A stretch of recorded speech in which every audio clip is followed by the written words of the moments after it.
Hi peeps. I told you you're going to be sick of me after a good week or so, but I'm here doing more videos, and I'm going to get right into this because I think this is going to be a longer video. I'm going to talk about this band and all their albums and singles all in one shot, but I don't want this video to last up over an hour or even close to an hour. So let me get into this.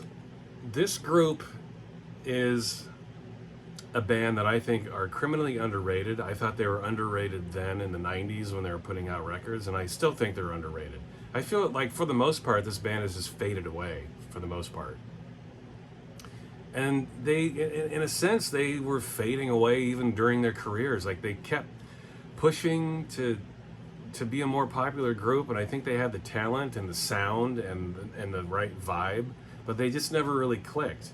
I think they were just too experimental for most people to accept. They had one single that was produced in a way that had a high pop sensibility, and it had a modicum of success in the UK. And they almost got to that point with that single, and I'll talk about that, but they just, after that single came out, they kind of faded away, and they released a few more albums and never became much of anything. But they had their fans, and I was one of them. And I will get into them. So, yeah, they were a British band. I don't think they ever had a release here in the United States. Everything was UK. I don't know that they ever had any big popularity outside the UK. Someone can correct me on this. Were they big in Germany? Were they big anywhere else? I don't know. They were a very British band. They had their American followers for sure. I mean, just here in my area, I knew a couple people that really loved them, including myself, obviously, but they just never broke through. And they started off as one man's vision, and they kind of expanded into a five-piece, and the members of the band were part of other groups, and they had all kinds of cool connections, and the remixes were good. Their singles were always awesome. Their albums were excellent, with the exception of one of their 4 albums was a little discombobulated, and I'll get into that. But this was the beginning of the Aloof right here. This is Never Get Out the Boat. And if you don't know what this title refers to, what are you doing? What hole have you been hiding in? I'm not even going to tell you what this is from. If you don't know what this is, you need to figure it out. That'll be your homework lesson for today. Never get out the boat. Absolutely goddamn right. Unless you're going all the way. It's from, I was just gonna say one of my top 10 movies of all time. Fuck that. I'm gonna say it's in my top 5. The movie that this is from, good God. Look this up, and then when you figure out what movie it's from, if you haven't seen it, I envy you, because you still get to have that feeling of seeing it for the first time. I've seen the movie probably, I don't know, 100 times in my life. Brilliant fucking movie. Anyway, here's the 12-inch. It actually has 3 mixes listed, but there are only 2 on the actual record. Yeah, whatever. I have the 3rd one on a compilation, so not a big deal. This is, for all intents and purposes, Balearic. And Balearic is it's always kind of hard to describe Balearic, but Balearic is a sound that's associated with Ibiza, summery, light, dancey, retro synth pop music,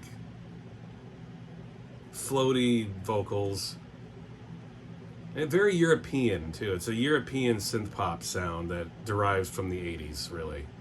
And there's been a Balearic revival here in the last decade or so. There is some fantastic Balearic music coming out and Balearic compilations. In fact, I'm thinking about doing a video on some of the compilations I've purchased over the last few years when it comes to Balearic music. There's some really great stuff coming out, and new stuff too. But yeah, this is down-tempo,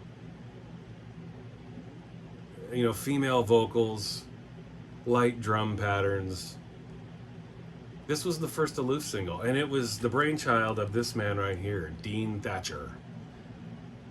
And the lineup would evolve and expand, and I'll get to that. But this first single, I think, was just Thatcher alone. Pretty sure. In fact, yeah, this was just him, the Aloof. This came out in 1990. kind of came and went. I don't know how many people actually paid attention to this. I didn't really. I bought the single at the time, obviously, and I liked it. But I moved on. In the early 90s, I was obsessed with techno and rave and jungle, and Balearic wasn't really in my sights at that point. But I did like this. I picked it up, and it carried over into their next single, which was on Cowboy Records, a UK progressive house label. Progressive house, I always think of progressive house as early 90s UK house. The Brits were starting to take American house music like Frankie Knuckles and stuff like that and put their own spin on it. Progressive house basically was one step closer to trance. Trance is faster beats, big synth lines. Progressive house music was slower. It had a faster BPM than traditional house. Traditional house lived in that 120 BPM area. Progressive house upped it to like 125, 130. Big grooves, big bass lines, big drums, wailing diva-ish vocals. Progressive house, you know, that early 90s UK sound. And that's what this is. Dean Thatcher put this out, I think in 91. This came out the year after Never Get Out the Boat. This is good. I don't know. I mean, I enjoyed it for a couple of minutes when it first came out. As you can see, I used to label certain records that I would bring to the clubs with me.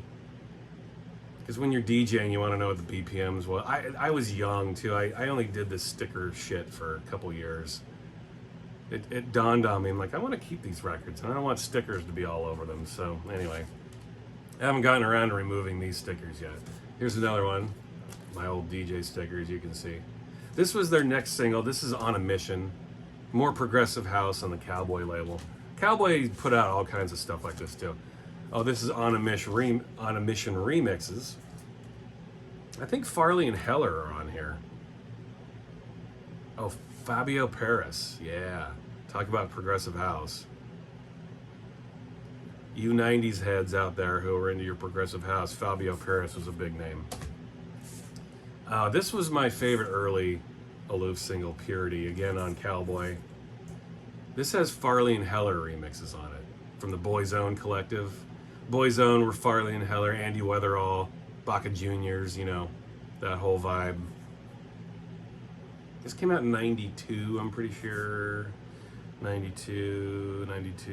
There's no year on this, but I think this came out in 92. This also has a DOP mix on it. DOP were on William Orbit's Gorilla label. Another cool UK progressive house label, if you're not familiar with that. I'm sure you're familiar with William Orbit. That was his label back in the day, Gorilla Records. This is the remix piece to Purity. Again, I think Farley and Heller pop up here. Yeah, more Farley and Heller and DOP mixes. I actually like this one a little better. And after that collection, Aloof really started evolving their sound. They definitely just changed into a much more intense acid techno vibe. The progressive house went to the wayside, and they started doing something much more intense and started their own label called Flaw Recordings.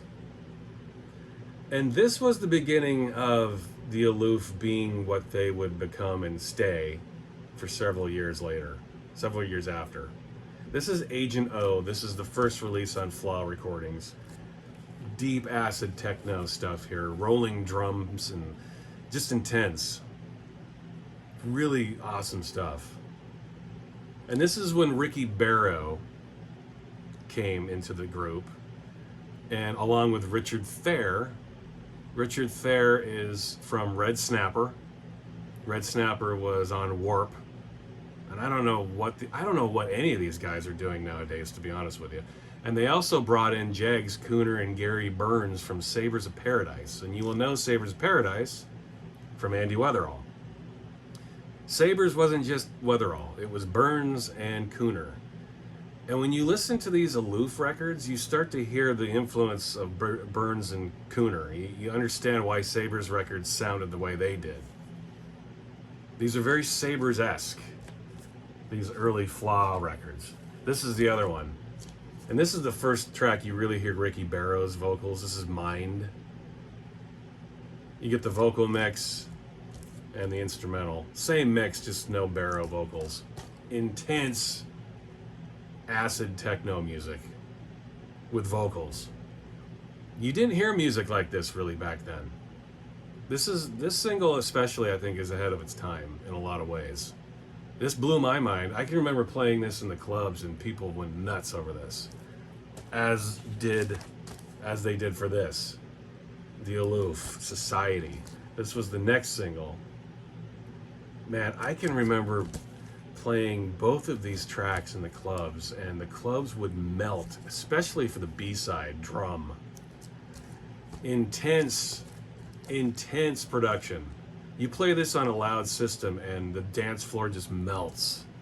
People went nuts. Just a cacophony of drums. Like several drum tracks are happening on that drum B-side. And the beat's pretty fast. I would say it's above 130 BPM, maybe 132 or so. So faster beat and just drums clashing everywhere, just echoing in your mind. It worked every time I played it in a club. It was really cool. And it's still cool. It's aged very well. Now this is the first album. This is a promo I got from Flaw. It's got the press sheet, as you can see in here. Let me pull that out. But this is the first album, Cover the Crime. It was released on, let's see, October 17th, 1994. I thought it came out earlier than that, but I guess not. Here's the track listing. Only 7 songs, but the songs are all long. And it's it was a mix and match of styles. It was techno, it was house, it was dub. A lot of this was housed in the world of dub, I would say. Even the techno music, deep bass-laden grooves. Lots of dub influences on this first album. And then Ricky Barrow's vocals. But this was very politically charged. I Cover the Crime, religion. Barrow was singing about political stuff. And again, you didn't hear that a lot with dance music. I mean, you still don't. You've never really heard much of that. Politically charged techno music and dub music. Picture that. If you haven't heard the Aloof, picture that in your mind. Techno, hard-ass techno beats mixed with dub music and vocals. This is why the Aloof was special, and I think they were ahead of their time, and that's why they never really got their just desserts when it came to popularity. And I don't know how concerned they were with popularity anyway, but they should have been more popular. I think a lot of us, maybe people who will watch this video and find this video, will agree with me on that. After that release on Flaw, which was Dean Thatcher's label, I don't know if I mentioned that. That was his own label.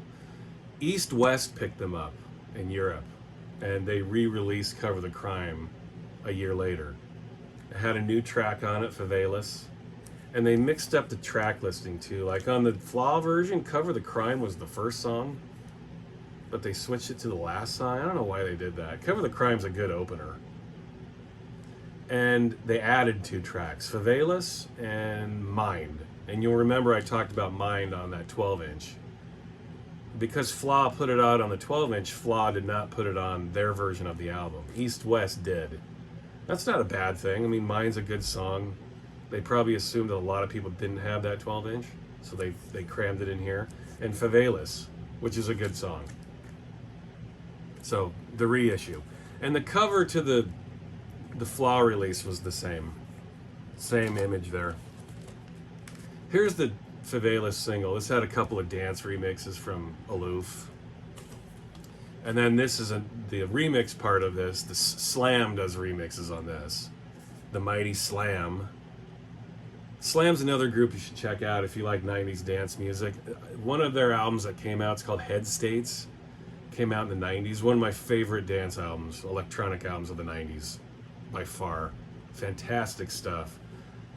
Slam really challenged themselves in a lot of ways. They did dance music and techno and house. They did drum and bass and jungle, ambient. And they're still around. They have their own label called Soma. And as far as I know, they're still around. Now this was the second album. Oh, I have a 7-inch stuffed in here. This came with a magazine.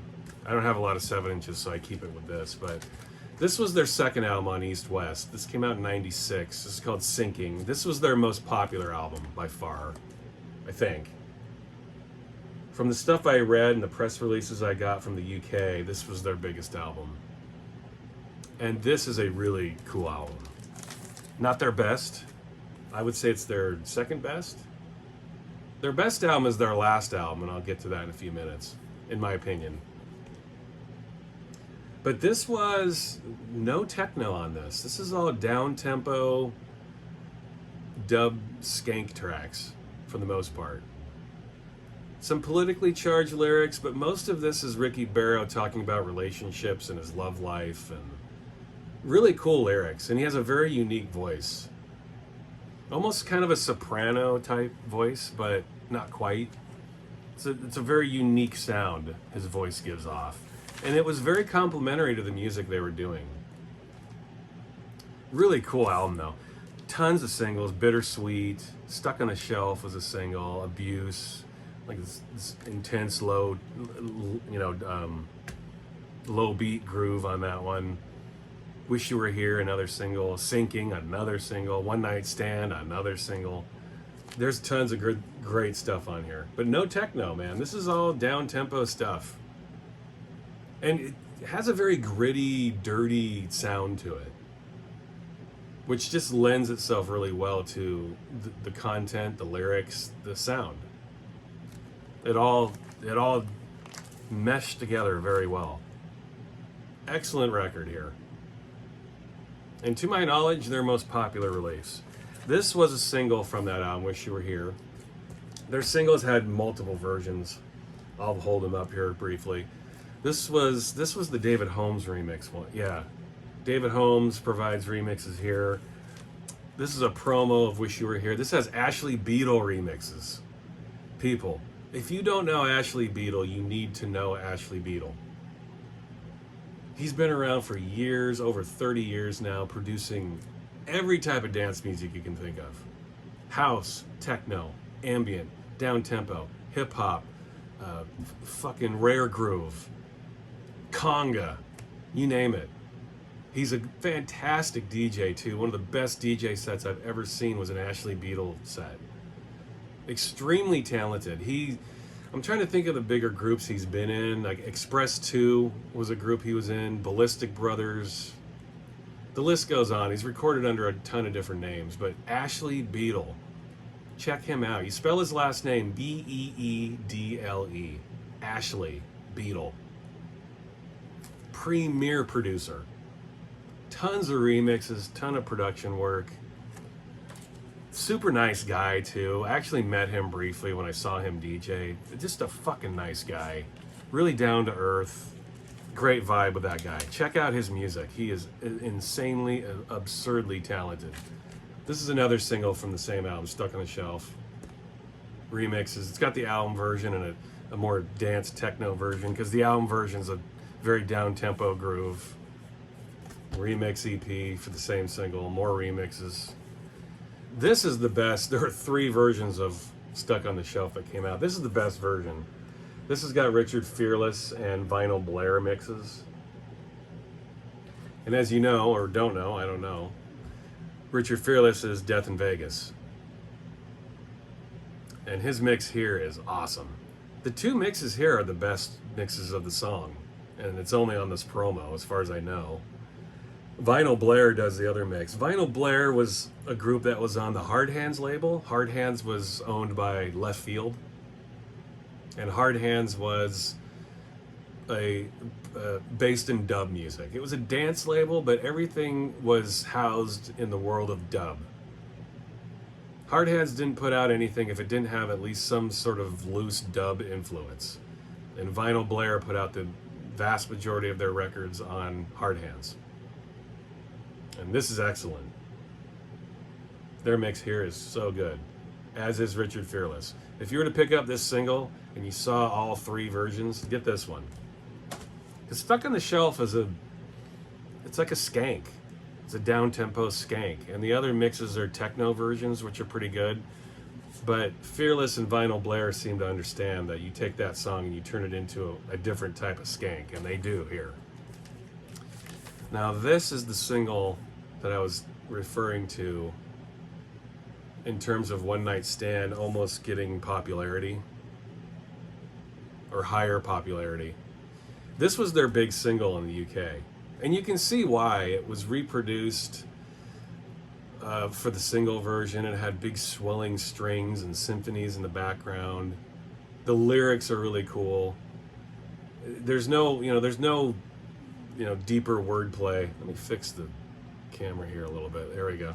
There's no deep wordplay going on here. It's basically just Ricky Barrow talking about a one-night stand. It's that simple. And guys, it's told from a male's point of view, obviously. He's a guy. I mean, guys, those of you who have dated, we've all been in this situation, right? You go out one night, you get drunk, you get stoned, you get high, you meet a hottie, you take her home, you fuck her, and then the next morning you wake up feeling ashamed and wondering how the fuck you get this woman out of my house. We've all been there, haven't we? Is it just me? Is it just me? I've been there more than once. I'm not proud to admit it.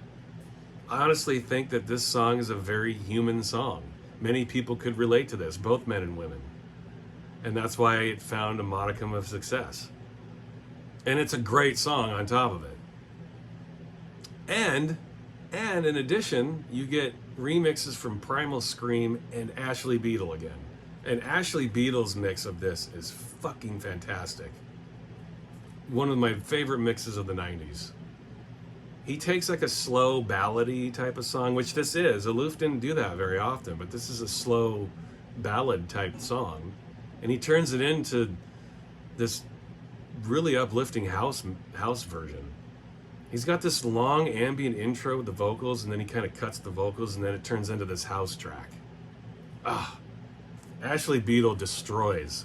Beedle's version is better than the album version, in my opinion. You need this 12-inch in your lives. And as I always say, if you have these albums, you should have the 12 inches anyway. They're essential. This is my favorite single from the album, Sinking. It's the single, Sinking. I think this is the best song in the album, generally. And it's got a Weatherall mix, too, the Two Lone Swordsman mix. And more Ashley Beedle mixes. See, Beedle comes back. Aloof was just, they were like, fuck it, why don't we just keep bringing Ashley Beedle back? His mixes are so insanely inspired. Let's keep bringing him back. And he came back, and he delivered each and every time. Great single. Awesome song. Weatherall and Beedle along for the ride. How the hell do you not enjoy this? Now, their third album, I'm not gonna know all of the particulars of this third album, but this album, from what I've always read, was a troubled experience for the Aloof. This is called Seeking Pleasure. And from everything I've understood over the years, I think that they were feeling the pressure from the label to produce something as big and similar to Sinking. And so this isn't a bad album, but you can tell they're kind of floundering here. They're trying to recreate a sound that they had done before, and that's not what really Aloof did. Each time they put out an album, it was different than the one before. It was more advanced, more evolved. This just sounds like Sinking Part 2.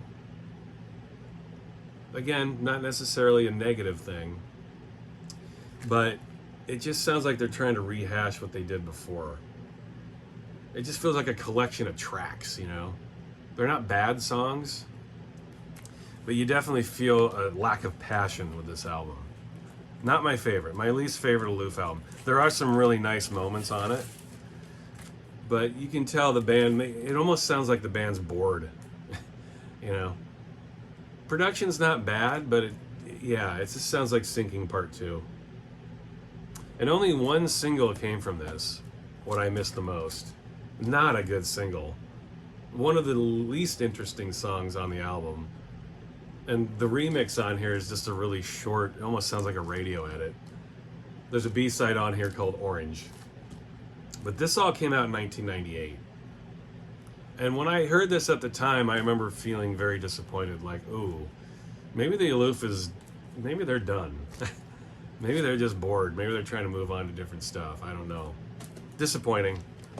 But luckily that was not the case, because they came back the next year on fire and released their best album, this Constant Chase for Thrills. Now I remember I got a release with one of their singles, which I don't have here in front of me. I just remembered. Well, it's just a generic jacket anyway, nothing to show. But it came with a press release saying that the next album was to be called Don't Let the Bastards Get You Down. And I always understood that was a reference to their experience with making the Seeking Pleasure album. I think the record label was pressuring them, and they were inspired to name their next album Don't Let the Bastards Get You Down. But then when I got the album, it was called this Constant Chase for Thrills. So I don't know, I guess they figured putting the word bastards in a title probably wasn't a good move. But this is their best album, I think. This came out in '99, the year after Seeking Pleasure, and this is a fantastic album. One of my favorite dance albums of the '90s, absolutely. Filled with good songs. There's not a bad song on here. The production's very clear, very, very polished. I don't, sometimes I like that with dance music, sometimes I don't. But it works here. The production on all their past albums was very muddy, very distorted, very fuzzy. That's a good thing, by the way. It meshed well with the whole vibe of the music. But this was very slick sounding, and all the better for it. Fantastic club record. Ricky Barrow's vocals are on fire. His lyrics are really funny and droll. Their best album. Songs like So Good, the opening track, Doing It for Money with one of the singles, Good Morning World, a fantastic song. Good Morning World is their best song, I think. Over all of the albums they released, Good Morning World was the best. Just a long, dubby techno track with fantastic vocals. Ricky Barrow does vocals for the first few minutes, and then it goes on this 7-minute ambient techno excursion, and then at the end, Ricky Barrow comes back and has another vocal verse, and then it fades away. Just a really well-sequenced song, really well-produced, great vision, fantastic album. I would recommend if you start with Aloof, maybe you start here, I don't know. I always think that you should start with a band's first album if you're getting into them, and then listen to them in order, just to understand their evolution. But if you started with this, I wouldn't fault you. Such a good album. Really, really inspired stuff. And it was nice, because after Seeking Pleasure, I thought they were done. It was like, wow, this is a band that is absolutely bored and listless and doesn't know what they're doing anymore. But not here. Fantastic record. A couple of singles came from this. Infatuated. It's got the album version and a remix on the B-side. And then Doing It for Money. This is the better of the two singles, I think. The Problem Kids do remixes here, and Problem Kids are the two other guys from Express 2. I mentioned that Ashley Beedle was in Express 2. It was a trio. The other two guys do the mixes here, and they're really good. Just house mixes, 90s house music. When I say house, I don't mean like cheesy house either. It's more, I don't want to say progressive house either. It was deep house. Let me say that. Two excellent deep house mixes from the Problem Kids. And then that was it. No more Aloof. They dissolved, never made another record. I don't know what the guys are doing now. I know Thayer continued with Red Snapper. I don't think Red Snapper's around anymore, are they?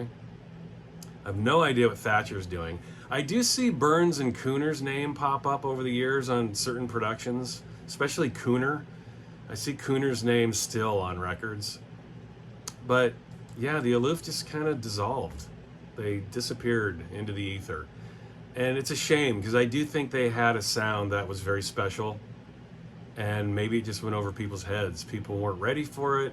People didn't know how to take Ricky Barrow's lyrical content and maybe they didn't think it worked with the music. I can kind of see that. Ricky Barrow after this went on to make an album with Luke Slater, which was not good in my opinion, but Luke Slater's sound, you know, Slater's a techno guy, straight up. He had a very, let me adjust this camera a little bit again. Slater had a very mechanical sound, very inhuman sound, very intense, produced electronic, aggressive techno music. So I didn't think Ricky Barrow's vocals really mixed with that. It didn't mesh very well. Listen for yourself. Maybe you'll disagree with me, but I can't remember the name of the Luke Slater album. I only heard it once, and that was enough. It did not work for me. I love Barrow's vocals, just not with Slater. It didn't work. But hey, Slater was obviously an Aloof fan. And there were plenty of fans out there for the Aloof, but they just never broke. They never broke. When you listen to some of their albums, especially Sinking, there's a lot of pop songs on there. There's a lot of pop sensibility to it. You can understand how that album could have been much bigger than it was. And again, it got on the precipice with that One Night Stand single, but it just never happened. And so, yeah, Aloof they're just kind of destined to be one of those lost bands. But that's fun for us, right? We get to go back and revisit these really great albums and maybe rediscover them. I'm hoping like videos like this will spark people's imaginations and at least interest in trying to excavate these old bands, trying to maybe reevaluate what they did. And I think Aloof deserves a big time reevaluation. I mean, they deserve to be reevaluated when they were releasing records, I think. But hey, now 25 years later, how about we reevaluate them again? I've been listening to them a lot lately, and I haven't listened to them for probably a decade. But I feel passionately about them enough where I feel like hopefully if someone can go and check them out now who's never heard of them, maybe they will enjoy what they hear. Pull them up on YouTube. I did do a little research before this video, and their music's all on YouTube. It's all there. So if you don't find them on Apple Music or some streaming platform, which you might not be able to do if you're in the United States, I think if you're in the UK, you're not going to have a problem finding the Aloof. In the United States, it might be different. Pull them up on YouTube and discover this great band, and figure out what Never Get Off the Boat is from. Let me pull that up again, just to remind you. Never get out the boat. Absolutely goddamn right. Not unless you're going all the way.